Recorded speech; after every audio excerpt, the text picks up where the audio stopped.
Welcome everyone. Now we are continuing with part 2 because I don't want to make this like insanely long video. I want this, in multiple parts so people will be interested what I'm talking about and not just clicking at the end of the video and they just doesn't understand what's happening. Southern Trade Network. This is a trade defensive landmark that's capable of having all the weapons, so Springald and Bombard. It's definitely much better than the Barbican of the Sun or which is the Netflix Castle. Monza Quarry easily deserves it to be A tier, or you know what? Let's go with here. As a feudal landmark, it deserves to be an S tier. It gives you either 75 gold per minute or 75 stone per minute. Let me put this here at least. Okay. So it's a very, very, very strong landmark, giving you like a relic per minute in starting in the feudal age. It's insanely good. And as Malian, you need the gold. You just need the gold. Grand Fulani Coral. It gives you, I think, 380 food per minute, which is not bad at all. It gives you a ton of food, right? For not really free. Wait. It doesn't deserve to be S tier. You know why? Because as soon as you lose cow, and there is a high chance that you will lose cow, you lose the benefits of Grand Fulani Coral. It deserves to be the highest A tier landmark, but it doesn't deserve to, be in S tier because here you need to destroy the landmark. You need to destroy the landmark. You need to destroy the landmark. Here you just need to kill the cows. But before you lose any cows, it gives you crazy amount of food per minute, so it's nice. For Rainbow Garrison, also an 8-tier landmark, really hard to choose between the two. What can you do inside? You can research all the Manza warriors, but the first one is free. The other one you need to pay for it. And I'm pretty sure more games are balanced between the civilization and the landmark picks. Let me check. Malians. Yeah, it's 59 to 40% difference between the two landmark. And the win rate on both of them is over 50%. So that's kind of good. Oh wait, important information. When people aged up with Farimba Garrison and went to Imperial, their win rate was actually higher. Did you hear that? So people aged up with Farimba Garrison went to Imperial and win the game was actually higher percent of win rate. If I read it correctly. Oh no, only just once. Or is it twice? Oh no, just once. Okay, just once. Anyway, interesting, like it. Both are very good and strong landmark. Fort of the Huntress. Now people really like to pick Fort of the Huntress. There is a 57% win rate with it and a 52. So what does it do? It's a keep that makes your Musafari warriors to do twice the damage after coming out of stealth. But again, it's just a keep, which has also poison arrows. Sorry, it has poison arrows. Makes every infantry stealth around it. And again, Mustafa the Warrior and Mustafa the Gunner receives a double damage after breaking stealth. It's a good landmark, for sure. It's a good landmark. Gidbar. Now, in 1 versus 1, it's a very questionable landmark. You need to spend money on it so you can use the abilities. You need to spend 350 gold, and I think every 1 minute you can use the ability inside. The abilities are not that good. Like, sorry, but if you say Gidbar is broken in 1 versus 1, then you never played Malian. I think I don't like no. Not just I don't like it. I need to watch this. Okay, so when I'm rating this landmark, I'm also rating how usable these are. So spending 350 gold when you just go to Imperial, it's not possible. Because you need to spend your gold on upgrades. And spending 350 gold every minute, meanwhile you need to spend your gold on your upgrades, it's not possible. It's just not worth it. I need to get my upgrades. I cannot spend resources, which just gives me extra damage against buildings, faster unit production, or you get food faster for 1 minute. Those things. For some of the civilization, it's for free. Like Jin Dynasty receives it for free from the landmark. I think real border really need to be changed. Right now, it's not possible to use it. HRE Arkenscheffel. HRE Arkenscheffel received a lot of nerfs. It's still a good landmark. B is in the middle. So it's still a good landmark, but you can just put one prelate inside and that's it. So then, no, you know what? No. As HRE, it's a good landmark because you don't need to make more prelates. You don't risk it that you're gonna lose your prelate inside of it, and you can build farm around it. But it doesn't really add much to the game. You can do the same thing if you just have true prelates. And also in later ages in the game, you can get monasteries that do the same thing as an Archangel. Sorry, but if anyone raises this landmark higher, just tell me why. Just make a second TC if you need so. And you can make another prelate and that's it.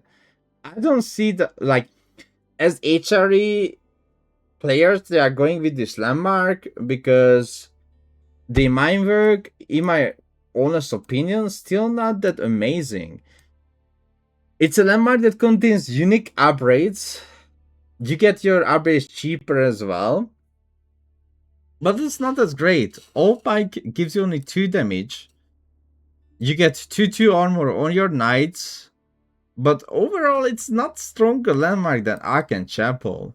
And it doesn't give you resource per minute as well. So it's like, the reason why I'm not putting higher, because I put landmarks that like feudal, right?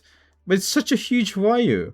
It just, all right, that's fine. Like it's, okay, you know what? When we go to a different civilization, you will understand the difference, okay? HRE Burgrave Palace, it's really, really good, strong landmark. But it's just a barrack, 5 times a barracks. So 5 times a barracks, and you receive an extra thingy for all your infantry unit that they do 15 damage on charge. Now, for a low league player, that's really hard to abuse because you need to constantly move back and charge with your infantry, or you need to click at the back of the enemy line so you can activate the charge. It's a good landmark. It's 5 barracks, and you can just non-stop spam units out of it. Ragnitz Cathedral. Oh, that's a really good question, because this is siege. Like, most of the time when HRE goes Ragnitz Cathedral, there is no way that they don't get like 2 relics at least. Is it broken? No. When we are talking about HRE and the game release, then it's S+. But right now, it's just 80 extra gold per relic. It's just 80 extra gold as a castle landmark. Like, I can point out 4 or 5 different castle landmark that doesn't require a relic to generate 200 gold per minute. So as a landmark, it's good. It gives you 80 extra gold per minute. Let's say you have 2 relic total, then that's 160 gold per minute. So this is to be A tier as a castle age landmark. Good, but not as good as like a high trade house. HRE Palace of Swabia. Now, if you need to put a landmark into a broken situation, just call Beastie and his Palace of Swabia. He gonna erect this landmark. This landmark is like 10,000 TC, in one landmark. Okay, so you make villagers so fast, so cheap, you don't even care about your food situation. So Plaza Swabia. Also, it's much cheaper. I don't understand why is it so cheap to age up with this landmark, and you can just print out villagers. It's so stupid. I love it. HRE Azbek Palace. Azbek Palace increases the Black Rider capacity to 8 from 5. Black Riders are strong. Don't listen to the haters, okay? I made Black Riders in 1 versus 1 as well if I aged off with Azbek Palace, and they were like, chef kiss. If the player knows how to use them, it's about the player, not about the unit. Civil 3. This is a landmark that just gives you traders cheaper. Well, it deserves to be D tier just like the others. It's work like a TTC, like it's an economical landmark, but it doesn't generate your resources. You need to protect the traders. If you are playing against an aggressive civilization and not a 2TC abuser, then you're gonna have the hardest sweaty time to play against it. Deerstone. Now this landmark unlocks the Khan Hunter. Your unit move much faster around the landmark, so it doesn't generate your resources, but makes your villagers or any kind of units, like all your units, expect siege to move faster. So yeah, it's at least as good as a Akan Chapel easily, because here you need to get it in a unit. This one you can have it in feudal. You unlock the Khan Hunter that gives extra range to all of your ranged infantry or ranged cavalry. So yeah, love it. Stepper Redav, without a doubt. Act same as Ragnar's Cathedral. It generates gold, acts 50% extra gold, but you need to have gold on the map. If you don't have gold on the map, well, this landmark just useless as Kurutai. This landmark also deserves to be A tier at least. It's no, you know what? No, next to the AB kind of situation. 20% extra damage and HP regeneration.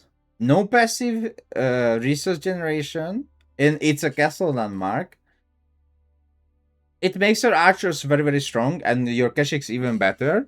But is it broken or giga broken? I don't think so. White Stupa, another really good landmark. It makes all of your unit, if you double make them, 50% cheaper. So if a spearman costs 80 stone, then now it's only 40 stone. And if you have a white stupa and your uwu, then suddenly you can have so much stone that you can just double make units. Like, let's say, double make hand cannoneers. That's kind of crazy, no? Kaganet Palace. I don't like the current Kaganet Palace. It's a gamble machine.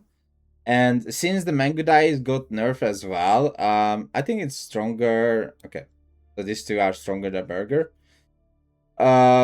It's just gambling, but Palace of the Sultan is stronger. So it's a gambling. What you're gonna get? Well, I hope you guys get Hu Pao. Now this is the most important. Grand Winery, S tier, same as an Arkanchapel.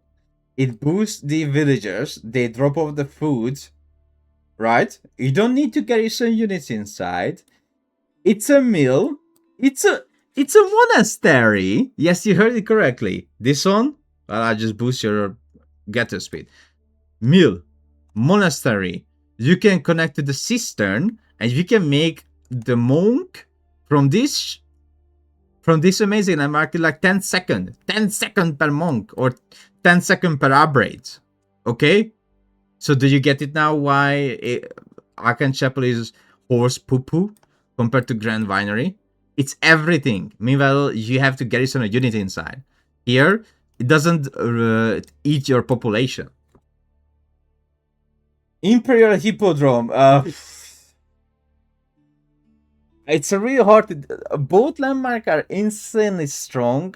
I lost to both of the landmark. Like, Byzantine is such an insane civilization. These two, you know what, deserves to be S plus. Again, increases the drop off on your berry things. It doesn't consume population. It's a mill. It's a monastery as a feudal landmark. This landmark is oh my god. I lost a tournament because of this landmark because I was like, I have a million spearmen. I have knights, I have crossbow, I have everything. My guy pulls up with hippodrome, charges on me, and I'm dead. I just couldn't kill his, and also not just that, but sniping villagers. Like 4 or 5 horsemen just suddenly shows up, activates triumph ability, and you can't run away. And you just feed your opponent with 30 gold. 30 gold per villager kill. Like, both landmark is crazy. Like, compare this landmark to that. You're gonna cry. Like, you're gonna cry absolutely. You're gonna be like, why they have such a broken landmark? System of the first hill. Well, welcome to the F tier landmarks. Your unit heals up every, I don't know, like 40 seconds, something like that, 45. It's a weak landmark. Like, it doesn't do anything other than heals your unit. But you can just one-shot that unit. So it's whatever. Even with fast castle Byzantine, it's like, who cares? Golden Horn Tower, another S tier landmark. It generates resource for free. It gives you mercenaries for free. And it's very, very strong. Yeah. Deserves to be here easily. Easily deserves into the middle of S tier. You know what? It's even better than the 2 Wingard Palace. So yeah. The free resource per minute is always strong. Palatine School. It's 30% if you make a Varangian unit, like it's a Catafrog, Varangian Guard, Limitai, or the Sarokorosporos, or the Ram unit.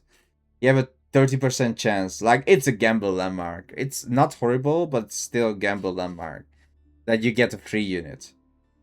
Engineering Company. It's a seizure shop where you need to spend only olive oil to get siege unit. Easily 80. Like, why? Is there anyone going Palatine School with Byzantine? Let me check. 35% of Palatine School. So here's your answer. It's not horrible. Like, it's not like a system of first year or Gidbar. But it just 30% gamble, as I said. I don't want to gamble. You know, I'm not the kind of person who is gambling. Thin Minaret Madrasa. It's a good food landmark. As a feudal landmark, it's very good. It gives you around 65 food per minute. It fools your feudal army. Like, again, oh, also very important. You gather the food always in the safety of your TC, and you can put farms around it. So let's say you put it very close to the TC, you remove a few slot away from the TC to be farm put there, right? But you can put farms around the team in your Mendoza. Sultani Trade Network also easily deserves to be A tier. You need to spend resources on the landmark, but you receive resources, right? So I think the highest gold per minute it can make is like 360, something like that. Wait, 368, somewhere 360 gold per minute. Maybe 364. I don't know. So it's a lot of gold. It's a lot of gold that you can make. You just need to make 10 traders, and you need to get the vizier point. You know what? It deserves to be S tier. But the people. So why is the reason people not picking this landmark? The reason behind that, because you need to fill it up, and people love to play aggressive as Ottoman, so that's why they go Team Madrasa. But as a landmark, it's very, very strong, because again, it consumes away 10. Okay, wait, then it deserves to be A tier, because it holds 10 population inside. That gives you gold per minute, but these landmarks, like here, Or here you don't need, you need to put villagers on the farm, but the landmark itself generates resources without you know, without villagers. So I'm gonna put it here because it's 10 population taken away forever, but it's still 360 gold. Uh, but it's very slow. I mean, it's 360 gold for 10 population. No, it deserves into wait here. It's 10 population still for the whole game. So you play it as like 190 population as Ottoman because of the landmark. Yes, go next. Machmed Imperial Armory. It gives you free siege. I think it deserves into 8 here as well. Free siege. Siege is very important in the game. And just receiving it for free. Oh, no, it deserves into be S tier usually. Like, receiving siege for free, it's as good as Golden Horn Tower. You just get siege for free. That's it. I don't need to, you know. It's same as Golden Horn Tower. 3 unit per minute. Istanbul Imperial Palace. You get extra vizier points. You are waiting me to over-explain it? Well, sorry. I can't over-explain it. There is nothing to over-explain about the landmark. It's just, you get extra vizier points. Congratulations. Seagate Castle. All your weapon emplacement is stronger by a few percent. Your traders walk much faster and they receive a crazy amount of, I think, 8 armor. So 8 armor on your traders. They move 40%, I think 40% faster, and your weapon emplacements are stronger. When you get the crossbow garrison upgrade, crossbow garrison vizier point, it affects it as well. Wow. Istanbul Observatory, it gives you a 90% faster production on the Mehmed military school. So this is like so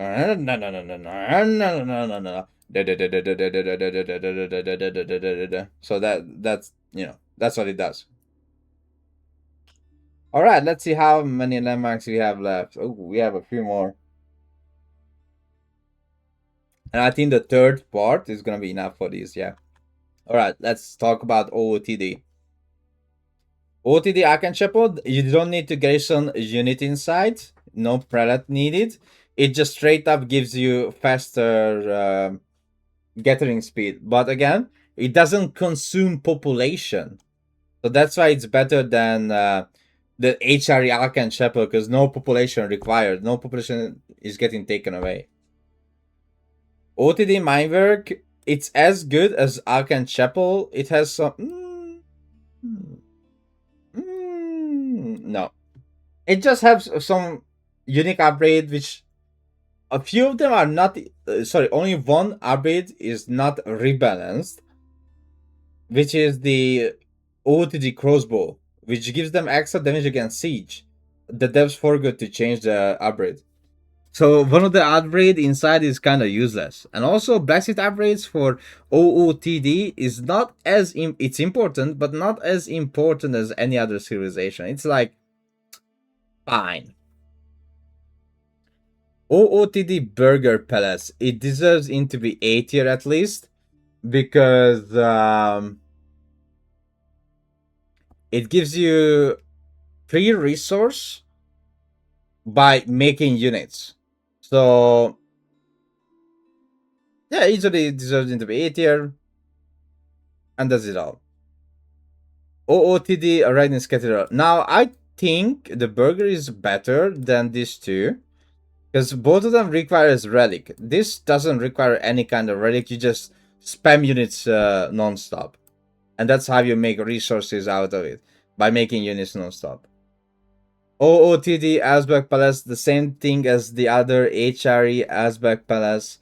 All your buildings receive, I think, 25 damage reduction, which is insane. 25 damage reduction on any kind of siege. That's great. Also on the torch damage as well. So your units do 25% less torch damage. If you put the relic inside, if you get the torch, if you get the extra fire armor, then in the Imperial unit, the torch in the landmark does 1 damage. How about that? They torch it for 1 damage. The relic even like boosts this landmark furthermore, and just an overall good landmark. Is it an S tier though? I mean, 25% damage reduction on every building. But that's the highest chance that you're gonna lose this building, no? You know what? At this A tier, both of them. Yeah. High A tier. It used to be 33%. If it was 33% S tier, but it's only 25%. So yeah, A tier. Deserve it. OOTD Palazzo Swabia, same as the HRE Palazzo Swabia. We just call both of them the Love Hotel. Because how fast they make the villagers out. And making OOTD villagers or HRD villagers that fast, it's mentionable. You really need to mention it because both of them are the Love Hotel. All right, what we gonna? Oh, okay. All right, so that's the second episode. I hope you liked it. I'll be back with the third episode as well, and we're gonna finish. How many civilization left? 1, 3, 4, 5, 6, 7, 8, 9, 10 civilization left. Oh, we did more than half now. Yay! See you in the next episode.